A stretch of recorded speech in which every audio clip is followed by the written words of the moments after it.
அத்தியாயம் 13. வேலன் வருவதற்குள் நைட்டியில் மாறியிருந்த பைரவியின் செவியையும் எட்டியது வெளியே நடந்த பேச்சுக்குரல். அதில் கடுப்பானவள் மீண்டும் முறுக்கிக் கொண்டு முறைப்பாக அமர்ந்திருப்பதைக் கண்டு பெருமூச்சு விட்டான் வேலன். பாப்பா, அது... அவன் ஏதோ சொல்ல வருமுன், நீ என்ன சொல்ல வரப்போறேன்னு எனக்கு தெரியும் வேலா. அவங்க பேசுனதையெல்லாம் பெருசா எடுத்துக்காத. அவங்களுக்காக நான் உன்கிட்ட மன்னிப்பு கேட்டுக்கிறேன். இதையே தானே 2 வருஷமா சொல்லிட்டு இருக்க.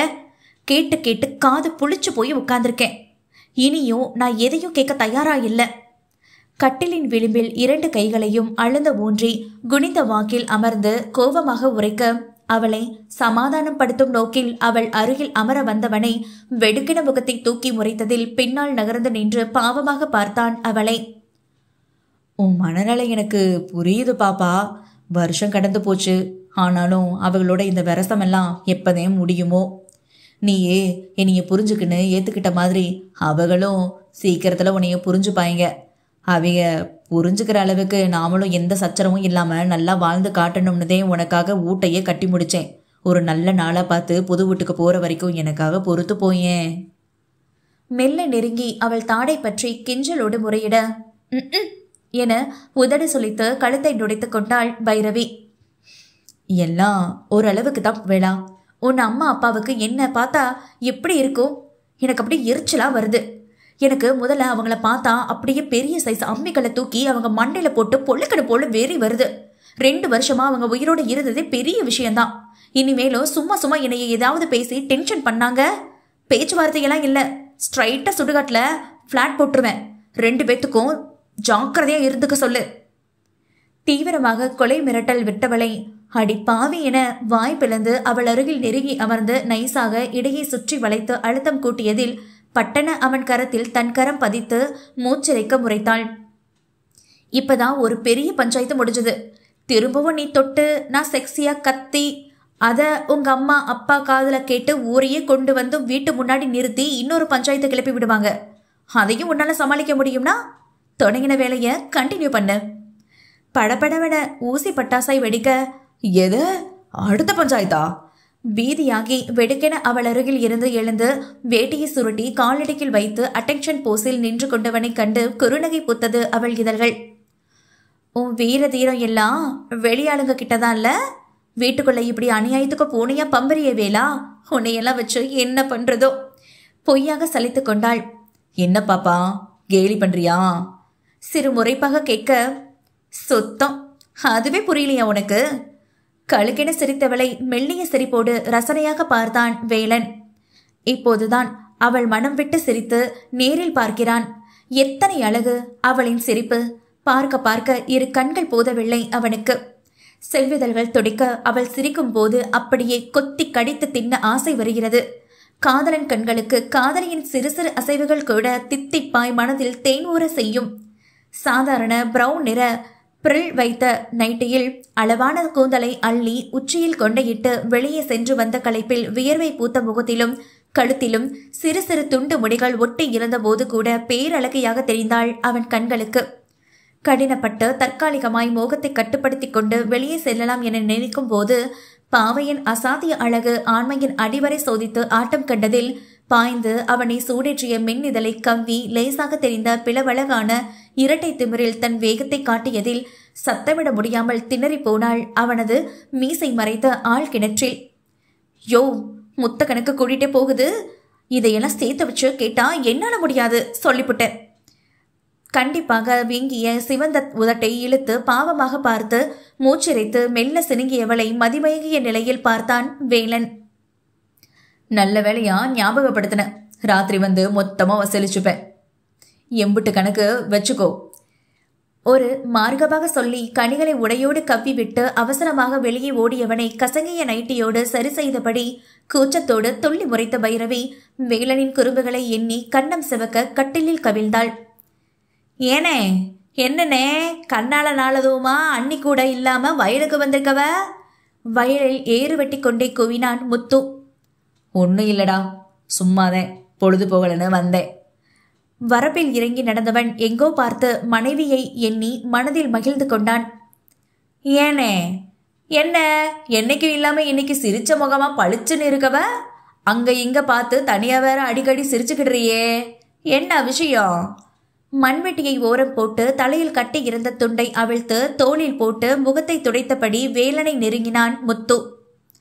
அது ஒன்றும் இல்லடே, சும்மாதே. அந்த பறக்குதே சிட்டுக்குருவிங்க, அழகா தத்தி தத்தி பறந்து சத்தம் போட்டுக்கிட்டே இறத்திடுதில்ல.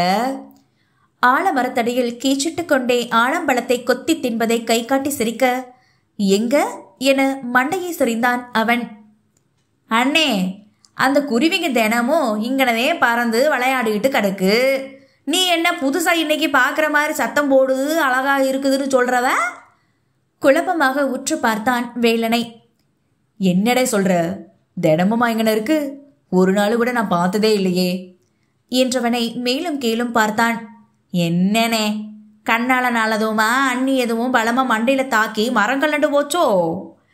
அவன் தாடை பிடித்து வெடுக்கென தன்புறம் திருப்ப, அட சும்மா இருடே, எதையாவது நோண்டிக்கிட்டு. இயற்கையை ரசிச்சா கூட சேர்ந்து ரசிங்கடே, அதை விட்டு போட்டு ஆராய்ச்சி பண்ணிக்கிட்டு என்ற வேலன் மீண்டும் தனியாக சிரித்து கொள்ள, அது சரி, முத்தி போச்சு போல. கண்டிப்பா அண்ணிதே இதுக்கு காரணமா இருக்கணும். மனதில் நினைத்தவன் மரத்தடியில் கிடந்த தலைகளை காலால் தேய்த்தான். என்னடே, அளவு புருஷன் வந்தானாமே, கேள்விப்பட்டேன். குருவிகளை ரசித்தபடியே வினவ, ஆமானே, வச்சிருந்த சிரிக்கி குடியும் குடித்தனவுமா அந்த ஆளு பணத்தை பூராவும் கூட இருந்து கரைச்சு போட்டுச்சு. அடுத்த ஆளை தேடி ஓடி போயிருச்சு. அதே துறைக்கு பொண்டாட்டி நினைப்பு பொசுக்குன்னு வந்து இனிமேட்டு ஒன்னையும் பிள்ளையும் கண்கணக்காம பாத்துக்கிறேன்னு வாடின்னு மன்னிப்பு கேட்டாப்புல. ஆனா அக்காதே ஒரே வார்த்தையா வர மாட்டேன்னு சொல்லி பிடிச்சு. நாய் வலை நிமித்த முடியாதுன்னு அதுக்கு தெரிஞ்சிருக்கும் போல என்றான் பெருமூச்சோடு. அலமு சந்தோஷமா இருக்காளா? அடுத்த கேள்வி. முன்னாடி விட இப்ப தேவலாம். வாழ்க்கையோட யதார்த்தத்தை புரிஞ்சுக்குன்னு வாழ்க்கையையும் பிள்ளையையும் நல்லா பார்த்துக்குது. ஆனாலும் வாழ வேண்டிய வயசுல தனிமரமா பொம்பளை பிள்ளைய வச்சுக்கின்னு வந்து உக்காந்து இருக்காளேன்னு ஆத்தாதே தினமும் புலம்புது. சீக்கிரத்துல அது வாழ்க்கை சீராயிடும் முத்து. அதே அந்த பாஸ்கரனை விவாகரத்து பண்ணியாச்சுல, நிம்மதியா இருக்க சொல்லு. கொஞ்ச நாளுக்கு பிறகு அதுக்கு வேற ஒரு நல்ல வாழ்க்கையா அமைச்சு கொடுக்கலாம் என்ற வேலனிடம் சரி என தலையாட்டினான். இரவு வரை நேரம் கடத்திவிட்டு வீடு திரும்புகையில் புனிதாவின் கடையில் இருந்து பரோட்டா சிக்கன், சால்னா, கூடவே ஆம்லெட்டும் வாங்கி வந்தவன் உள்ளே செல்லும் போதே அதன் வாசனை அறிந்து கொண்டு அதற்கும் சில பல திட்டுகளை தாண்டி உற்சாகமாக அறைக்குள் வந்தவன் நிலை அவன் ஆசை மனைவி குப்பரப்படுத்து குரட்டி விட்டு உறங்குவதை பார்த்ததும் புஸ்ஸென போனது. அத்தியாயம் 14. சூர்யா, இந்த சாப்பாட்டை கொண்டு போய் வயக்காட்டில் மாமாவுக்கும் அண்ணனுக்கும் கொடுத்துட்டு நீ அப்படியே ஆராய்ச்சி கூடத்துக்கு போ. டிஃபன் கேரியரோடு வாழை இலையும் வைத்து சிறிய மரமேஜையில் வைத்தாள் பூஜா. இது யாருக்கு செஞ்ச சோனியா அண்ணி? குரு அண்ணனுக்கா இல்ல கதிர் மாமாவுக்கா? கை மணிக்கட்டில் மாற்றை கட்டியபடியே நக்கல் அடித்தவன் முதுகில் 4 அடி பாரபட்சமின்றி விழுந்தது. ஏண்டா, நான் சமையல எம்பிட்டு ஃபேமஸ், என்னைய போய் பில்லி சோனியா லிஸ்ட்ல சேர்க்கிற? கழுதிக்கு தெரியுமா கற்பூர வாசனை? இன்னும் 4 குத்து குனிய வைத்து குத்த, நீயே உன் சமையல ஃபேமஸ்ன்னு சொல்லிக்க கூடாது. அத்தை சாப்பிட்டு உயிரோட இருக்கிறவங்கள நேரா காட்டு, நம்புற. அடி வாங்கினாலும் மீசையில் மண் ஒட்டாமல் கேலி செய்தவனை புரட்டி எடுக்காத குறை. ஐயோ, ஆ, அம்மா காப்பாத்துங்க, வலிக்குது. என்னை என்ன குரு அண்ணன்னு நினைச்சியா நீ இந்த குத்து குத்துற? முதுகை தேய்த்து கொண்டே நெளிந்தவனை முந்தானையை எடுத்து இடுப்பில் சொருகியவாறு, என்னடா சொன்ன, திரும்ப சொல்லு. சொர்ணக்காவாக மாறி மீண்டும் நெருங்கி வந்தவளை கண்டு அரண்டு போனான் சூர்யா. ஐயோ அம்மா, பாட்டி, பேய் துரத்துது, காப்பாத்துங்க. கத்திக்கொண்டே ஒரே ஓட்டம் ஓடியவன் பின்னால் அடிவெடுக்க வேண்டி துரத்திய பூஜாவை பாட்டி பிடித்து இழுத்து தன் அருகில் நிறுத்தி கொண்டு முறை முறை என முறைத்து வைத்தார் வள்ளி பாட்டி. பாட்டி, விடு என்னைய, இன்னைக்கு அந்த பொடி பையில உண்டு இல்லைன்னு செஞ்சு போடுறேன். எம்புட்டு தைரியம் என் சமையலை பத்தியே கேலி பேசுமா? பாட்டி பின்னால் ஒளிந்து கொண்டு நைசாக எட்டி பார்த்து பழிப்பு காட்டியவனை அவள் முறைக்கும் போதே, ஆமா, பொல்லாத சமையல். ஒன்றரை சமையலை நீ தாண்டி வச்சுக்கிடணும். ஆள் அசந்தா சமைக்கிறன்ற பேர்ல குடும்பத்துல உள்ள ஒவ்வொருத்தரையும் வயித்தால போக வைக்கிறதே வேலையா போச்சு. பாவம் என் பேரனுங்க உன்கிட்ட மாட்டிக்கின்னு கண்ணு மொழி பிதுங்கி போறானுங்க. வள்ளி பாட்டி அவள் குமட்டியில் குத்தி வருத்தம் கொள்ள கழுக்கிட சிரித்த சூர்யாவை கொலை வரையில் முறைத்தாள் பூஜா. இங்க பாரு பாட்டி, வாயிருக்கேன்னு ஓவரா பேசாத. எதுவா இருந்தாலும் என் புருஷன் இருக்கும்போது அவங்க முன்னால பேசு. அப்ப தெரியும் இந்த பூஜாவோட சமையல் மந்திரத்தை பத்தி. அத்தை விட்டு போட்டு இந்த டப்சா மண்டைய முன்னாடி என்னைய அசிங்கப்படுத்தின, நான் பாட்டுக்கு பொட்டிய கட்டின்னு என் ஆத்தா வீட்டுக்கு போயிடுவேன். பிறகு உன் பேரனுக்கு தான் என் கைப்பக்குவம் காணாத ஏங்கி போய்வாங்க என்றாள் கோவமாக முறுக்கி கொண்டு. பெரிய சமையல் மந்திரம் போடி அந்த பக்கம். வேலைக்கு கிளம்புறவனை புடிச்சு வச்சு அடிச்சு கொடுமைப்படுத்திக்கிட்டு நீ வா ராசா, பாட்டி உனக்கு சூடா டீ போட்டு தரேன், குடிச்சிட்டு தெம்ப கிளம்பி வேலைக்கு போயிட்டு வா. மதியத்துக்கு ஆடு கோழி மீன் நண்டு முட்டைன்னு வகை வகையா செஞ்சு நம்ம சாமி கண்ணுக்கிட்ட கொடுத்து அனுப்புறேன். அப்பாவி முகத்தை போட்டு கொண்டவனை கொஞ்சியபடியே இழுத்து சென்ற பாட்டியை மூச்சு வாங்க முறைத்து கொண்டு நின்றாள் பூஜா. டே சூர்யா, ஏன் சமையலையா கிண்டல் பண்ற? மவனே, சமையலுக்கு ஸ்பெல்லிங் கூட தெரியாதவளாதே உனக்கு பொஞ்சாதியா வருவா. அவ செஞ்சத வாயில கூட வைக்க முடியாம பரிதாப நிலையில நீ மூக்கால அழுவறதை என் 2 கண்ணால பாப்பேண்டா. இதுவே உனக்கு நான் விடுற சவால் சாபம். அக்மார்க்கு வில்லி போல தீவிரமாக சபதம் எடுத்துக் கொண்டிருந்தவளின் தோளை உசுப்பி சுயத்திற்கு வர வைத்திருந்தாள் மகி. என்ன புள்ள, தனியா நின்று சீரியல் வெள்ளி போல சீரியல வர வசனம் எல்லாம் பேசிட்டு இருக்கிறவ? இதுக்குத்தேன் சீக்கிரத்துல முத்திடும் சீரியலை பாக்குறத குறைச்சுக்கோன்னு அடிக்கடி சொல்லிட்டு இருந்தேன், கேட்டியா? மகி சிரிக்காமல் நக்கல் அடிக்க, இன்னும் எம்பிட்டு பேரடி என்னைய கிண்டல் பண்ண கிளம்பி இருக்கிய? இப்பதான் அந்த கிளவி என்னைய கலாய்ச்சி விட்டு போகுது. கூடவே அந்த சூர்யா பயலும் பார்க்கத்தானே போறேன். துரைக்கு வரப்போறவளோட கைப்பக்குவத்தை அப்படி என்ன என்னைய விடவும் அருமையா செஞ்சு ஆஸ்தி போடுறான்னு உதட்டை சொல்லித்து சிலிப்பு கொண்ட பூஜா அர்ஜுன் டிராவல் பேக்கோடு உள்ளே வருவதை பார்த்தவளாக, வானே, உன்னையதான் எதிர்பார்த்து காத்துக்கிட்டு இருந்தேன். ஊர் திருவிழா வேலை நெருங்கிருச்சே. எங்க போன தடவை மாதிரி மகியையும் புள்ளையையும் மட்டும் விட்டு போட்டு நீ ஏன் வராம இருந்துருவியோன்னு நினைச்சேன். கடைசியில வந்துட்ட. இப்பதான் நிம்மதியா இருக்கு. சரி சரி, போய் கை அலம்பிட்டு வா. நானே செஞ்ச நெத்திலி கருவாட்டு குழம்பும் பாவக்காய் பொரியலும் சாப்பிடலாம். அவனை பேச விடாது படபடத்தவள் சாப்பிடவா என்று சொன்னதோடு இல்லாமல் கடகடவென கேரியரை பிரித்து இலையை விரித்து வைத்து தண்ணீர் தெளித்து உணவை பரிமாற, எது நீயே செஞ்ச குழம்பா? எதற்கும் அஞ்சாத அர்ஜுனின் 6 அடி கட்டுமஸ்து தேகம் உச்சி முதல் பாதம் வரை ஆட்டம் காண மனைவியை பரிதாபமாக பார்த்தான். ஏஞ்சல், என்னடி இது கொடுமை? அவ்வளோ தூரத்துல இருந்து தூக்கம் இல்லாம டிராவல் பண்ணி வந்தவன உன் அன்னிக்காரி ஒரேடியா மேல அனுப்ப திட்டம் போட்டுட்டாடி. ப்ளீஸ் உன் அத்தானை காப்பாத்து. சூர்யா தப்பித்த இடத்தில் பரிதாபமாய் மாட்டிக்கொண்ட கணவனை தானும் பூஜாவை மீறி ஒன்றும் செய்ய முடியாத நிலையில் தவிப்போடு பார்த்தாள் மகி. பூஜா, செளியன் அழுகிற மாதிரி இருக்கு, நீ போய் புள்ளைய பாரு, அத்தானுக்கு நான் பரிமாறுறேன். எப்படியாவது அவளை விரட்டி விட்டு தன் கணவனை அந்த கொடிய உணவில் இருந்து காக்க நினைக்க, இல்லையே, புள்ள சத்தம் எதுவும் கேட்கலையே, இப்பதான் பால் கொடுத்துட்டு தூங்க வச்சுட்டு வந்தேன். அவன் நடுவாளையும் எந்திரிக்கிற ஆள் இல்லையே.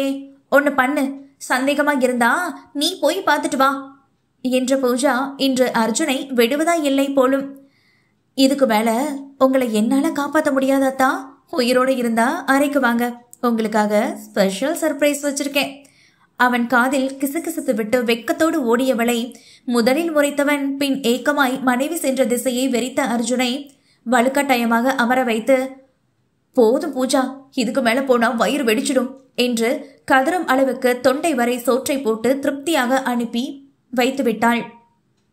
இதற்கு மேல் அவன் மகையோடு எங்கடம் மகிழ்ச்சியாய் அவள் தரப்போகும் சர்ப்ரைஸை கொண்டாடுவது நாள் முழுக்க பாத்ரூமே கதி என பரிதாபமாகி போனது நிலை. விவசாயிகளுக்கு பயன்படும் வகையில் பல்வேறு ஆராய்ச்சிகளை மேற்கொண்டு அவை சரியான முறையோடு விவசாயிகளிடம் சேர்க்க வேண்டும் என்பதே சூர்யாவின் லட்சியம். அதன்படி விதை நெல்லின் தரம், கூடுதல் உற்பத்தி, நோய் தாக்குதலிலிருந்து பயிர் பாதுகாப்பு மற்றும் பூச்சிகளின் தாக்குதலில் இருந்து பாதுகாத்தல் போன்ற பல ஆராய்ச்சிகளை செய்து வெற்றியும் கண்டுவிட்டான். ஆனாலும் அதை ஒவ்வொரு கிராமப்புற விவசாயிகளுக்கும் சிறப்பான முறையில் முடிந்த அளவுக்கு கட்டணங்கள் முன்பணம் எதுவும் வாங்காமல் இலவசமாக சென்றடைய வேண்டும் என்று பாடுபட்டு கொண்டிருக்கிறான்.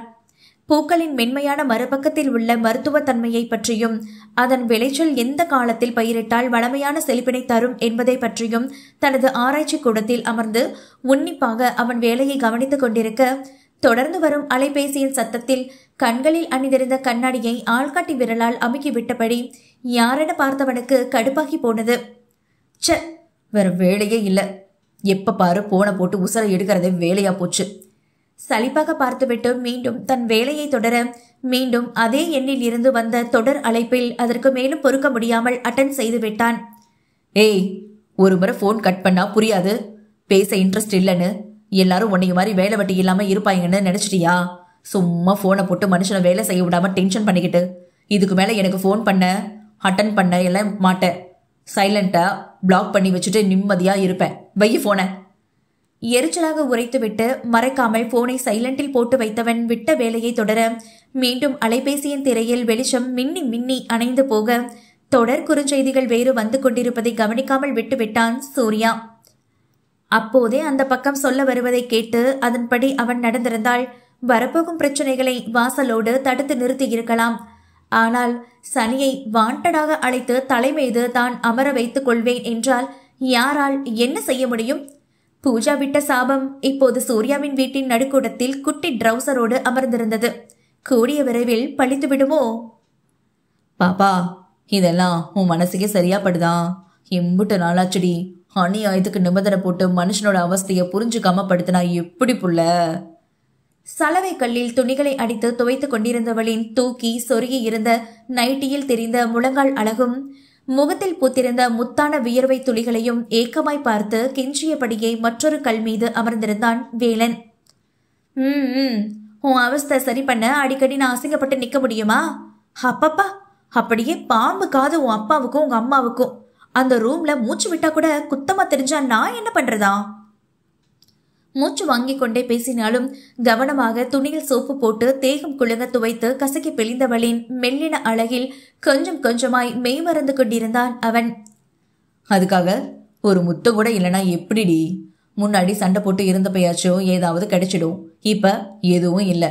உன்னைய தீண்டாம என் உடம்பு மட்டும் இல்லை, உதடு கூட சூடாகி கிடக்குது புள்ள. லேசாக கருமையும் சிவப்பும் கலந்த உதட்டினை நாவால் ஈரப்படுத்தி கொண்டு உடலை ஒரு மார்க்கமாக முறுக்கி காண்பிக்க பைரவியின் முகத்தில் வெக்க சாயல். திருமண நாளன்று முதலிரவு கொண்டாட ஆசை ஆசையாக பரோட்டா, பூ, பழம், அல்வா என்று வாங்கி வந்தவனுக்கு பைரவி நன்கு உறங்குவதை பார்த்து அவளை தொந்தரவு செய்ய நினைக்காதவன் பின் அவளுக்கு பசிக்குமே என்ற எண்ணத்தில் மெதுவாய் எழுப்பி அமர வைத்து தானே தன் கையால் அவளுக்கு பரோட்டாவை பிசைந்து பிச்சு ஊட்டிவிடும் போதே முழுதாக உறக்கம் களைந்து தானும் அவனோடு காதலோடு ஊட்டிவிட்டாள். மனங்கள் நிறைந்து இணைந்து பின்பு உடல் ரீதியான நெருக்கங்கள் பெரிதாக அந்நேரத்தில் இருவருக்கும் தேவையற்ற ஒன்றாகி மெல்லிய அணைப்பும் சத்தமில்லா நெற்றி முத்தமுமே அடி ஆழம் வரையிலும் சென்று மன மகிழ்ச்சியை வாரி இறைத்தது இருவருக்குள்ளும். பூவையும் வீணாக்காமல் அவளின் அளவான கூந்தலில் சூடி அழகு பார்த்த வேலன் அவளின் கண்கள் உறக்கத்திற்கு ஏங்குவதை உணர்ந்து மடியில் தாளாட்டி தானும் உறங்கி போனான். அன்றைய இரவு வெளியே சத்தம் கேட்டுவிடக் கூடாது என்பதற்காகவே மௌனமான இரவாய் கழிந்தாலும் காதலாகி அழகிய நினைவாக இருவருக்குள்ளும் கவிதையாய் பதிந்த இரவும் கூட. வீட்டின் பெருசுகளின் கொல்லி கண்களும் காதுகளும் எந்நேரமும் அந்த 10க்கு 10 அறையின் ஓட்டை கதவிலேயே வைத்திருந்தாள். அவளும் என்ன செய்வாள்? வேலன் ஆசையாய் நெருங்கி வரும்போதெல்லாம் வீட்டில் ஏதாவது பாத்திரம் உடையும் அல்லது சண்டை கிளம்பிவிடும். இருவரின் அந்யோன்யமும் நெருக்கமும் பார்த்து கொண்டிருக்கும் பெருசுங்களுக்கு எப்படி இருக்குமோ?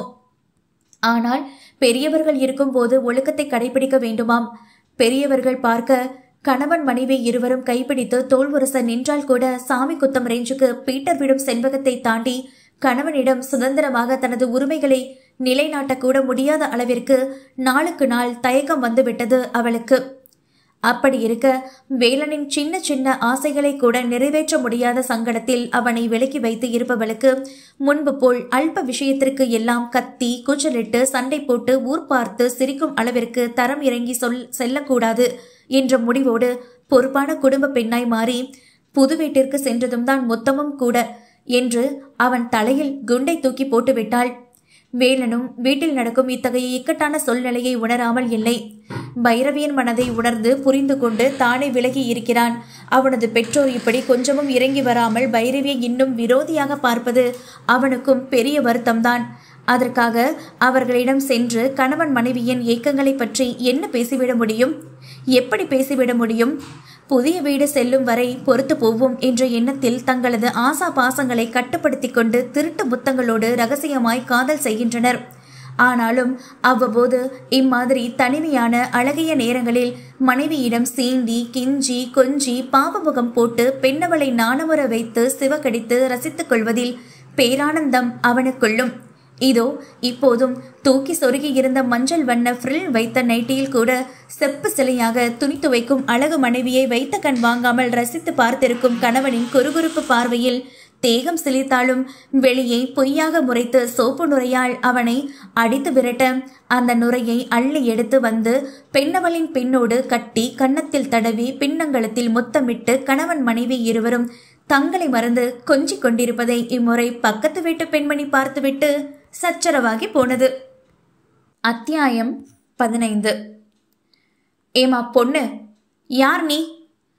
நீ பாட்டுக்கு திறந்திருந்த வீட்டுக்குள்ள வந்து ஒன்னு சொல்லாம நடு வீட்டுல குத்த வச்சு உட்கார்ந்துருக்கவ, என்ன வேணும் உனக்கு? வள்ளி பாட்டியும் வீட்டில் உள்ளவர்களும் எத்தனை முறை கேட்டும் அமைதியாக வீட்டை சுற்றி பார்த்தாள் அந்த மாடன் அழகி. இந்த பாருமா, உன்னையத்தான் நாங்க அத்தனை பேருக்கு அம்புட்டு நேரமா கேட்டுட்டு இருக்கோம். இங்கன நீ யாரை பார்க்க வந்தவ? பூஜாவின் அதட்டலில் அலட்சியமாக நிமிர்ந்து அமர்ந்தாள்.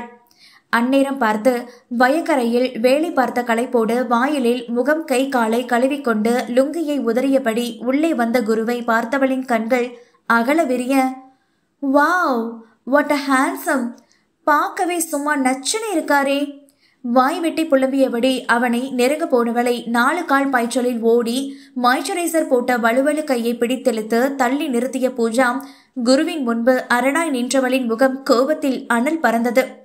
ஏய், யாரடி நீ? ஏன் புருஷனை பார்த்து வளைஞ்சிட்டு வரவ? மூச்சு வாங்க கடுகடுத்தாள். ஓ நோ, என்ன என் ஹேண்ட்ஸம்க்கு மேரேஜ் ஆயிடுச்சா? என்ன ஹேண்ட்ஸம், இதெல்லாம் உங்களுக்காக. நான் கடல் தாண்டி தடை தாண்டி பறந்து வரத்துக்குள்ள இந்த ஆண்டியை கட்டிக்கிட்டு என்னை கைவிட்டுட்டீங்களே. மாடன் மங்கை கண்ணை கசக்க அவள் சொன்ன அந்த ஆன்டி துணையில் மொத்த குடும்பத்திற்கும் சிரிப்பு வந்திட ஆரம்பத்திலிருந்தே கதை திரைக்கதை வசனம் எதுவுமே புரியாமல் விழித்திருந்த குருவுக்கு கூட ஃபீலிங்கும் சிரிப்பும் ஒன்றாக வந்துவிட்டது. அதில் மேலும் கடுப்பான பூஜா கோபத்தின் உச்சிக்கே சென்று விட்டாள்.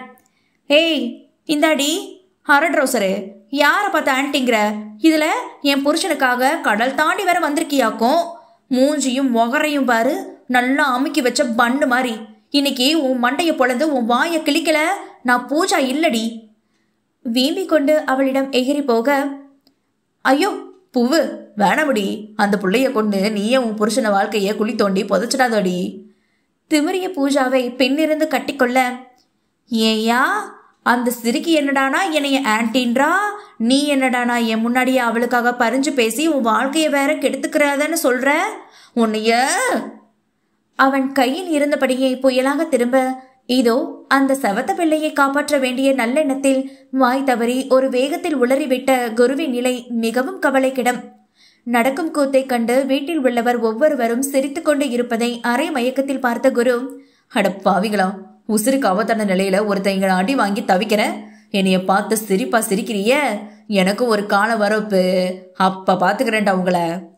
தனது கூட்டாளிகளை கண்டு புலம்பியவன் அந்த பிள்ளை யார் என்று தெரியும் வரை இனி கண் திறக்க கூடாதென்று நடுக்கூடத்தில் மல்லாக்கப்படுத்து சற்று நேரம் ஓய்வு எடுக்க தொடங்கிவிட்டான் அடி வாங்கிய களைப்பில். ஏத்தா, என் பேத்தி கூட வம்பிழுத்ததெல்லாம் போதும். முதல்ல நீ யாருன்னு சொல்லுத்தா, யாரை பார்க்க வந்த? குருவின் நிலையை கண்டு சிரித்து கொண்டிருந்த பெண்ணை பாட்டி தன் பக்கம் திருப்ப, இருங்க பாட்டி, ஏன் அவசரம்? இன்னும் கொஞ்ச நேரத்துல நான் யாருன்னு தன்னால உங்களுக்கு தெரிஞ்சிடும். கூலாக சொன்னவள் அங்குள்ள அனைவரையும் பார்த்தாள். பொழுது சாயும் நேரம் போதாகுறைக்கு திருவிழா வேறு வரவிருப்பதால் அனைத்து கோஷ்டியும் ஒன்று சேர்ந்து இருந்தது. மகி அர்ஜுன், ரதி ரிஷி, ராதா கார்த்தி, கதிர் காயோ, சமையல் சுந்தரி பூஜா குரு, பெரியவர்கள் என்று குழந்தையோடு குட்டியோடு அனைவரும் ஒற்றுமையாக இருப்பதை பார்த்தவளின் கண்கள் வந்ததிலிருந்து அந்த ஒருவனை மட்டும்தான் வலைவீசி தேடிக்கொண்டிருக்கிறது. தெய்வ கடாட்சகமாய் மஞ்சள் புடவையில் கையில் அண்ணன் மகனை வைத்து கணவனோடு எதையோ கிசுகிசுத்த மகியிடம் மணியை பார்த்துவிட்டு ஓடோடி வந்த பெண் அண்ணி என்று பாவமாக அழைத்ததும், எது அண்ணியா? மகியில் இருந்து அனைவரும் திரு திருவென முழிக்கும் போதே அவள் கைப்பிடித்து கொண்டாள். ஏய், என்ன பண்ற? விடு. மகி பதற, நீங்களும் என்ன கை விட்டுடாதீங்க அண்ணி, நான் உங்களை தான் மழை போல நம்பி இருக்கேன்.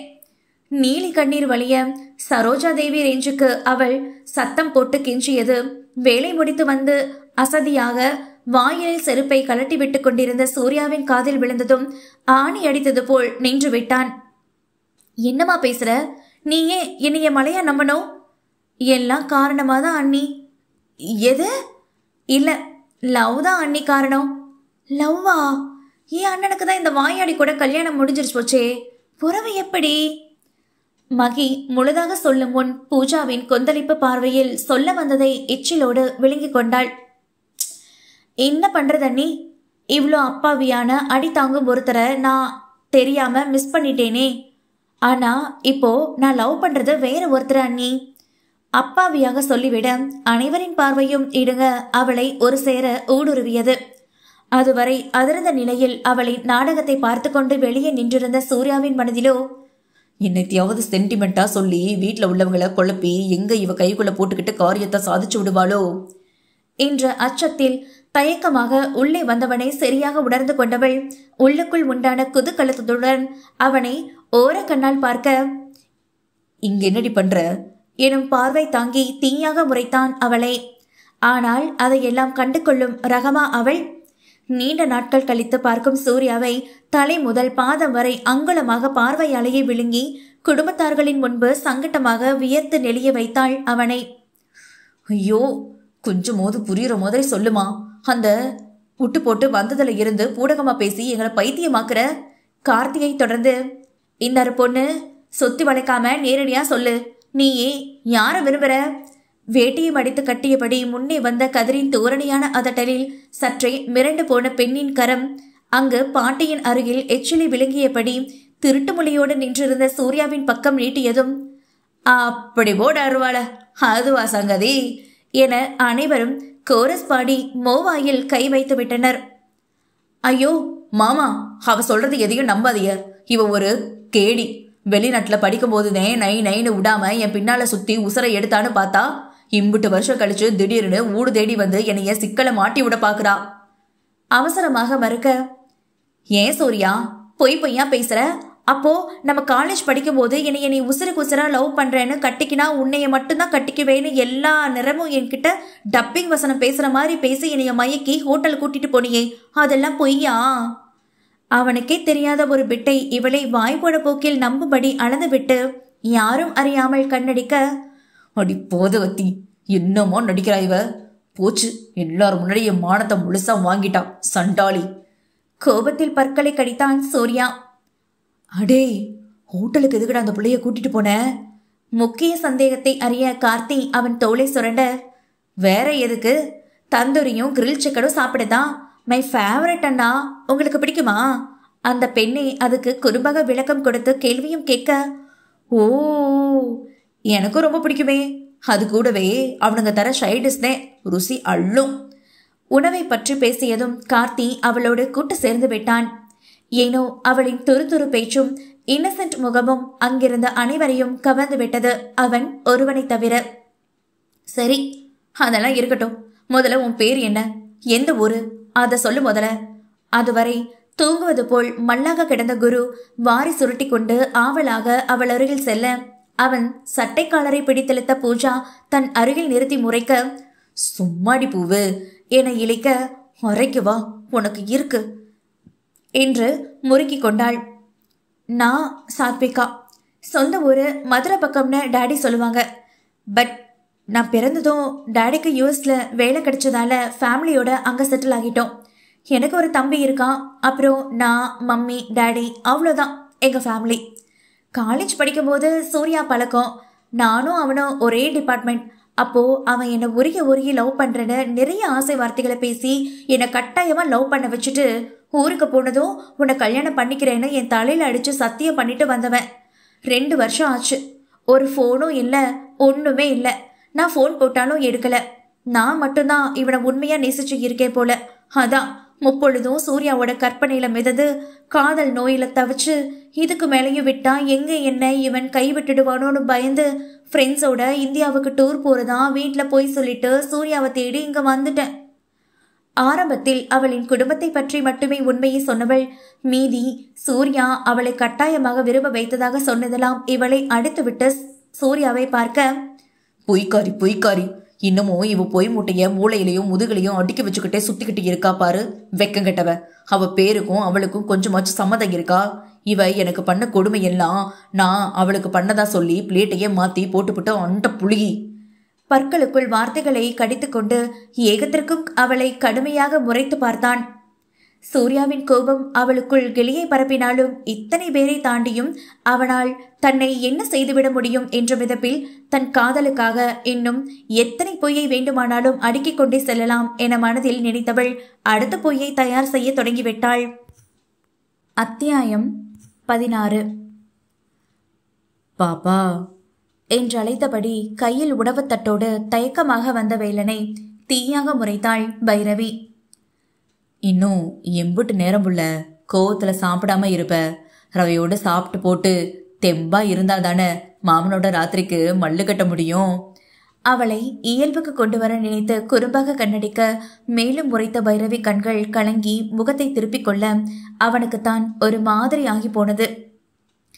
கணவன் மனைவி இருவரும் சோப்பு நுரையில் திட்டுக்களாக மூழ்கி பின்னிருந்து அவளை அணைத்த நிலையில் மீசை குத்தும் இதத்தோடு சிறு சிறு முத்தங்களால் வஞ்சியை கிறங்கடித்து உப்பிய கன்னத்தில் முத்தமிட்டு கொஞ்சி கொண்டதை பக்கத்து வீட்டு பெண்மணி பார்த்துவிட்டு ஓலமிடத் தொடங்கியதும் இருவரும் தன்னிலை அடைந்து பிரிந்து நிற்கும் வேளையில் செண்பகத்தின் வாய் திறந்து கொண்டது.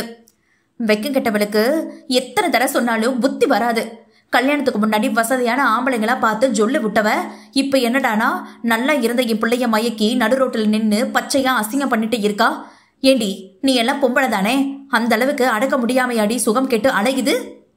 வேலனை எதுவும் சொல்ல முடியாத செண்பகம் 4 பேர் சுற்றி நின்று பார்க்க பைரவியை வாய்க்கு வந்ததை பேசி தன் வன்மத்தை கொட்ட, அம்மா என்ற வேலனின் அதட்டலான கடுமையில் அவர் வாய் மூடியதோ இல்லையோ அவமானம் தாங்காமல் அழுதபடி உள்ளே ஓடிய மனைவியை இயலாமையோடு பார்த்த வேலன் செண்பகத்தை எச்சரித்துவிட்டு சென்றான். அதிலிருந்தே பைரவியை சமாதானம் செய்யப்படுகிறான். ஆனாலும் என்ன பயன்? கோபத்தை உணவில் காட்டி உண்ணாமல் பேசாமல் பார்க்காமல் அவனைத்தான் மௌனமாய் வதைத்துக் கொண்டிருக்கிறாள். பாப்பா அவன் மீண்டும் அழைக்கும் போதே அதற்கு மேலும் அணையிட முடியாமல் கண்ணீர் பொல பொலவென கொட்ட துவங்கிவிட்டது. நீ எதுவும் சொல்லாத வேளா, எதுக்கு ஒரு அளவிற்கு? ஒவ்வொரு முறையும் உங்க அம்மா பேசுற பேச்சுக்கு இதுவே நான் பழைய பைரவியா இருந்திருந்தா இங்க நடந்திருக்கிறதே வேறையா இருந்திருக்கும். இதுவரைக்கும் ஒண்ணுமே பேசாம அமைதியா போக காரணம் உனக்காகத்தான்.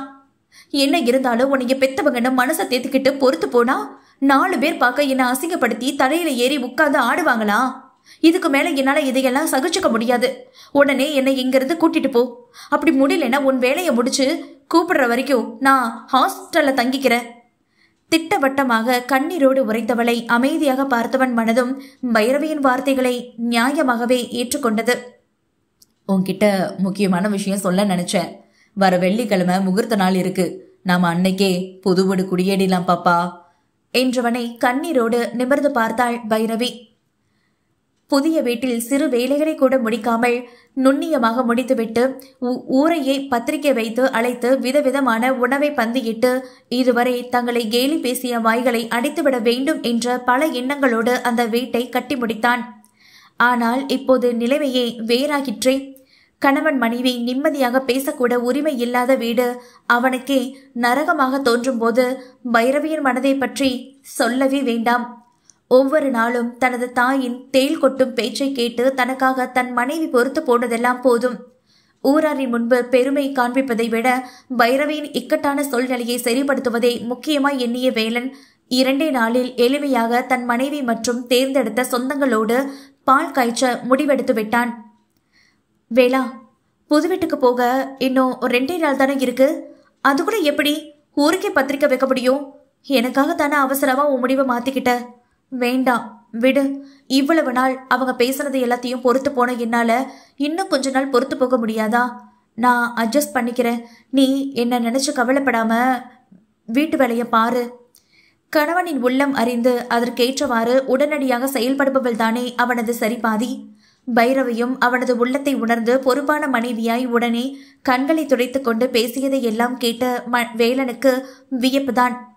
எப்படி அடாவடியாக திரிந்த பெண் தனக்காக அவளையும் அவள் குணத்தையும் மாற்றிக்கொண்டு இப்படி கஷ்டப்படுகிறாளே என்று வருந்திய வேலன் தன் முடிவில் தீர்க்கமாயிருந்தான்.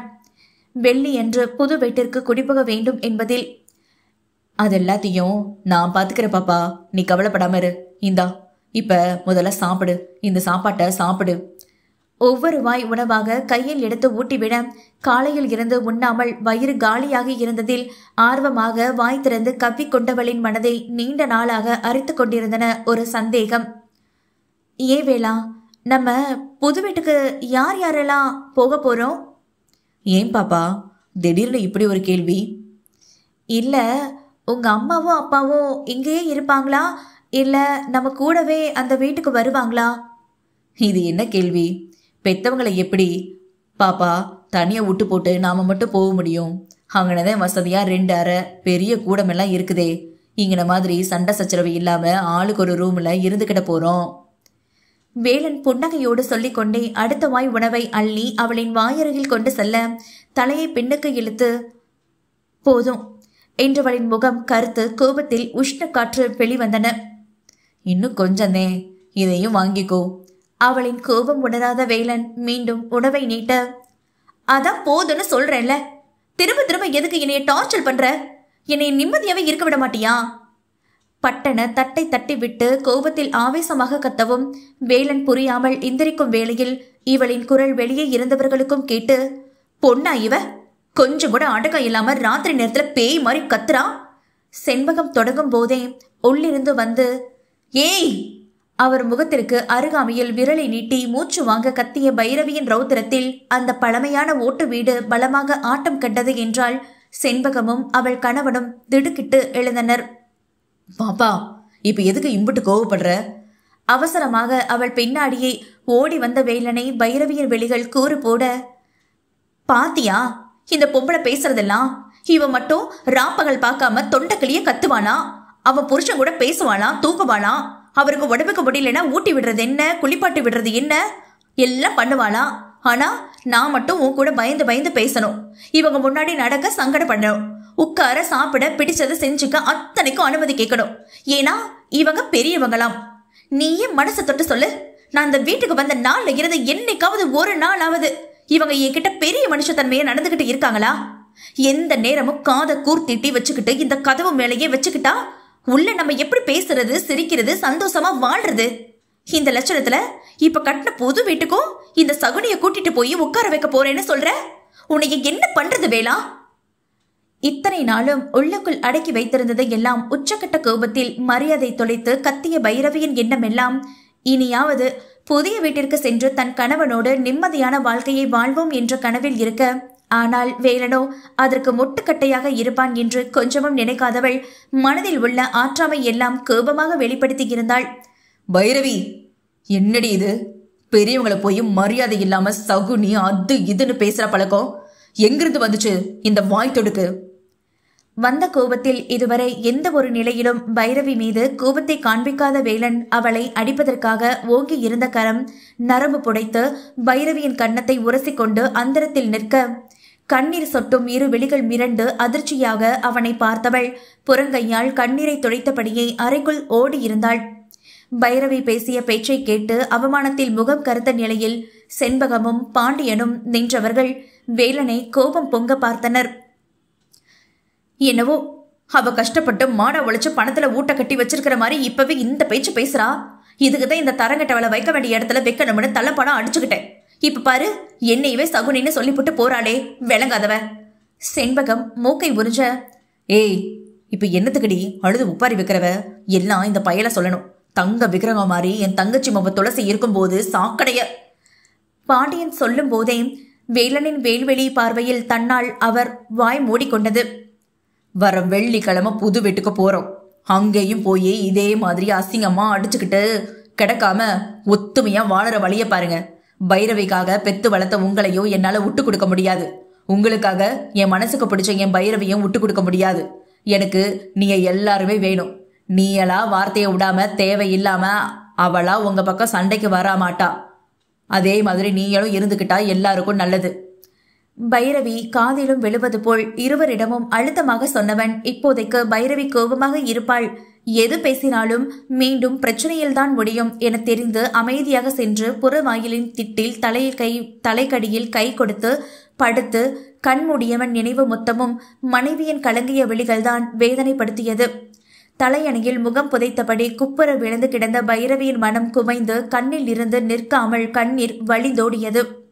இதுநாள் வரை தனது கணவனுக்காக தன்னையே மாற்றிக்கொண்டு சாந்தமாக வாழ கற்றுக்கொண்டு இருந்தவளுக்கு வேலனின் இத்தகைய கோபமும் அவனது தாய் தந்தையின் முன்னால் அடிக்க முதற்கொண்டு கை நீட்டியதெல்லாம் நினைத்தவளின் உள்ளம் கொதிநிலைக்கு சென்று விட்டிருந்தது.